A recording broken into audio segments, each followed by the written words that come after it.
नमस्कार दोस्तों, हमारे YouTube चैनल में आपका स्वागत है। दोस्तों, जैसा कि आप सभी लोग जानते हैं, इस चैनल के माध्यम से मुझे जो भी इंफॉर्मेशन मिलता है शिक्षा विभाग का, वो मैं आप लोगों के पास जल्द से जल्द लाने का कोशिश करता हूँ। इसीलिए साथियों, यदि आप भी चाहते हैं जो इस शिक्षा विभाग से संबंधित जो भी इंफॉर्मेशन हो जल्द से जल्द आपको मिले, तो आप इस YouTube चैनल को सब्सक्राइब अवश्य कर लीजिए। क्या कुछ इंफॉर्मेशन आया है आज इस लेटर के माध्यम से हम जानेंगे इस वीडियो में। साथियों, अभी जो ग्रीष्म अवकाश आ रहा है, ग्रीष्म अवकाश में क्या कुछ करना है, क्या कुछ कार्य बताया गया है आईसीटी इंस्ट्रक्टर, साथ ही साथ विद्यालय प्रधान को और शिक्षकों के लिए, हम वो इस बात पर डिस्कस करेंगे जो बड़े पदाधिकारी के द्वारा क्या कुछ बताया गया है। साथियों, तो चलिए हम आते हैं डायरेक्टली स्क्रीन पर। जो लेटर में क्या कुछ लिखा है इस चीज को हम जानेंगे और समझेंगे इस वीडियो के माध्यम से। साथियों, यदि आपके पास कोई विचार है, यदि आप कुछ कहना चाहते हैं, तो आप हमें अवश्य लिखिए कमेंट में, ताकि हम आपकी बातों का जवाब दे सके। साथियों, यदि आपको ये वीडियो अच्छा लगता है तो लाइक और शेयर अवश्य कीजिएगा। साथियों, तो चलिए हम डायरेक्टली मोबाइल के स्क्रीन पर चलते हैं और क्या कुछ बताया गया इस लेटर के माध्यम से वो हम जानते हैं। तो हम आ गए हैं मोबाइल के स्क्रीन पर साथियों, और देख रहे हैं जो यहाँ पर जो लिखा हुआ है, शिक्षा विभाग बिहार प्राथमिक शिक्षा नियोजनालय की तरफ से आहर निकल के आ रही है, जिसका पत्रांक संख्या 688 है और प्रेषक में है मिथिलेश मिश्र, जो निदेशक है प्राथमिक शिक्षा विभाग के। और ये लिख रहे हैं सभी जिला शिक्षा पदाधिकारी को लिख रहे हैं, और ये लेटर है साथियों, ये 10 अप्रैल 2024 यानी कि आज का ही ये लेटर निकला गया है। और बताया क्या कुछ बताया गया है, विषय है इसमें 15 अप्रैल 2024 से 15 मई 2024 ग्रीष्म अवकाश अवधि में मिशन दक्ष अंतर्गत विद्यालयों में विशेष दक्ष कक्षा को जो है आयोजन किया जाएगा, संचालन किया जाएगा, इसके संबंध में बताया गया है। साथियों, ये जो पत्रांक संख्या 6 आपको दिखाई दे रहा होगा स्क्रीन पे, जिसमें 1 2 करके है, जिसका पत्रांक संख्या 647 है, पत्रांक संख्या 329 है, उसके संदर्भ में ये सारा चीज ये लेटर निकाला गया है उसके अंतर्गत।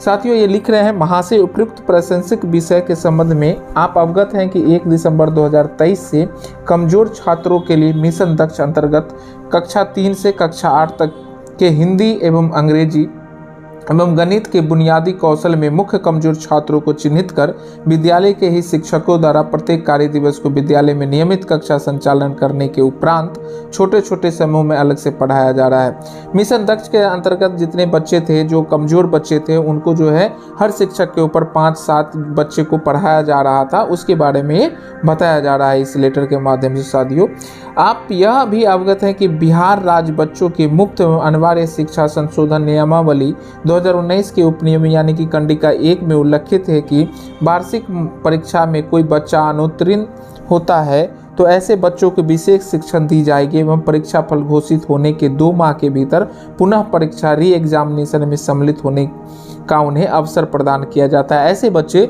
जो वार्षिक परीक्षा में अनुत्तीर्ण हो जाते हैं, यानी कि वो फेल हो जाते हैं किसी कारणवश से, तो उस बच्चा को जो है पुनः एग्जाम लिया जाता है, री एग्जाम लिया जाता है और उनको अवसर प्रदान किया जाता है। इसके बारे में इन्होंने कुछ लिखा है। इस क्रम में निर्देशानुसार दिनांक 15 अप्रैल 2024 से 15 मई 2024 इस बीच में जो ग्रीष्म अवकाश की अवधि दिया गया है, उसके अंतर्गत मिशन दक्ष के जो बच्चे हैं उसको विशेष दक्ष कक्षाओं का संचालन किए जाने की योजना बनाई गई है, जो जिसमें विशेष कक्षाओं का आयोजन किया जाएगा।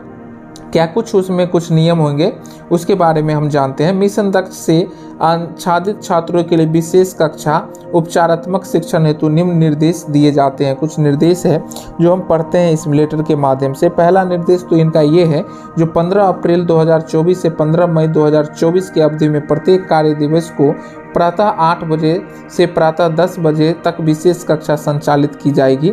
शिक्षक प्रातः 8 बजे से पूर्व विद्यालय पहुंच जाएंगे और बच्चों को मध्याह्न भोजन कराने के पश्चात लौट सकेंगे। दूसरा है इनका, शैक्षणिक सत्र 2023-24 में कक्षा 3 से कक्षा 8 तक मिशन दक्ष हेतु चिन्हित सभी बच्चों के लिए विशेष दक्ष कक्षा संचालित की जाएगी। मार्च 2024 में हुई वार्षिक परीक्षा कक्षा 5 एवं 8वीं में अनुत्तीर्ण छात्रों को भी विशेष कक्षा के लिए बुलाया जाए।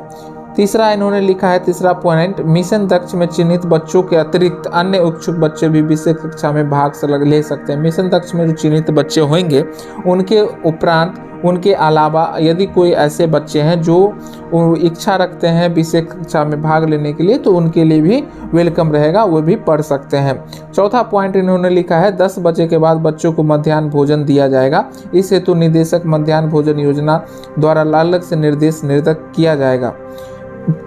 विद्यालय प्रधान प्रतिदिन निरीक्षण क्रम में निरीक्षी पदाधिकारी को आवश्यक रूप से सभी अवांछित सूचना उपलब्ध कराना सुनिश्चित करेंगे। साथियों, मैं आपको एक वीडियो के माध्यम से ये भी अवगत कराऊंगा, जो निरीक्षण कर्मी है जो किस तरह का फॉर्म लाएंगे, उसमें क्या क्या फिलअप करेंगे, क्या क्या जानकारी उनसे लिया जाएगा विद्यालय प्रधान से, वो चीज़ मैं आपको नेक्स्ट वीडियो में बना कर दिखाऊंगा। आप उस वीडियो को जा करके देख सकते हैं, सारी जानकारी आपको मिल जाएगी। विद्यालय के प्रधानाध्यापक विशेष कक्षा, छठा पॉइंट जो इन्होंने लिखा है, विद्यालय के प्रधानाध्यापक विशेष कक्षा संचालन के पश्चात नए बच्चों के नामांकन की कार्रवाई करेंगे तथा नामांकित बच्चों का विवरण ई शिक्षा कोष पर एंट्री कराएंगे। बच्चे का नामांकन होने के उपरांत ही ई शिक्षा कोष पर उनका एंट्री भी होना सुनिश्चित किया जाएगा। नामांकन हेतु आधार कार्ड वांछनीय है। आधार कार्ड निःशुल्क की व्यवस्था मध्य विद्यालय स्तर पर की गई है। हर एक बहुत सारे मध्य विद्यालय में आधार कार्ड की निःशुल्क बनाने की व्यवस्था की गई है। वहाँ पर जिन बच्चों का आधार कार्ड नहीं होगा वो वहाँ से बनाया जा सकता है, वहाँ जा कर के वो बनाएंगे। 7वां पॉइंट इन्होंने डिस्कस किया है, दिनांक 15 अप्रैल 2024 से 15 मई 2024 ग्रीष्म अवकाश की अवधि में हाउसकीपिंग एवं अन्य सफाई सुथरा का कार्य चलता रहेगा। हाउस कीपिंग के लिए जो आउटसोर्सिंग से बहाल किए गए हैं वो भी अपना काम सुचारू ढंग से करते रहेंगे। 15 अप्रैल से ग्रीष्म अवकाश की अवधि में भी वो करते रहेंगे। 8वां पॉइंट इन्होंने लिखा है, विद्यालय के लिए अन्य बुनियादी सुविधाओं यथा आधारभूत संरचना, पेयजल आदि को उपलब्ध कराने से संबंधित कार्य भी दिनांक 15 अप्रैल 2024 से 15 मई 2024 ग्रीष्म अवकाश अवधि तक चलता रहेगा। उपयुक्त का दृढ़तापूर्वक अनुपालन सुनिश्चित किया।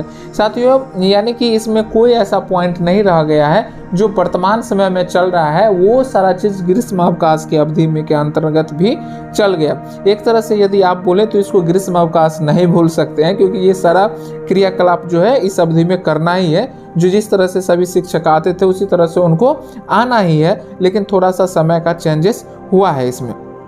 देखिए यहाँ पर मिथिलेश मिश्र जो हैं निदेशक हैं प्राथमिक शिक्षा के, उन्होंने यहाँ पर साइन भी किए हुए हैं और प्रतिलिपि भी सभी विभाग को भेजा जा चुका है। यही कुछ इन्फॉर्मेशन था आज इस वीडियो के माध्यम से। आशा करते हैं कि आपको ये सारी जानकारी मिली होगी और अच्छा लगा होगा। यदि अच्छा लगे तो आप इस वीडियो को लाइक अवश्य कर दीजिए और शेयर अवश्य कर दीजिएगा साथियों। धन्यवाद।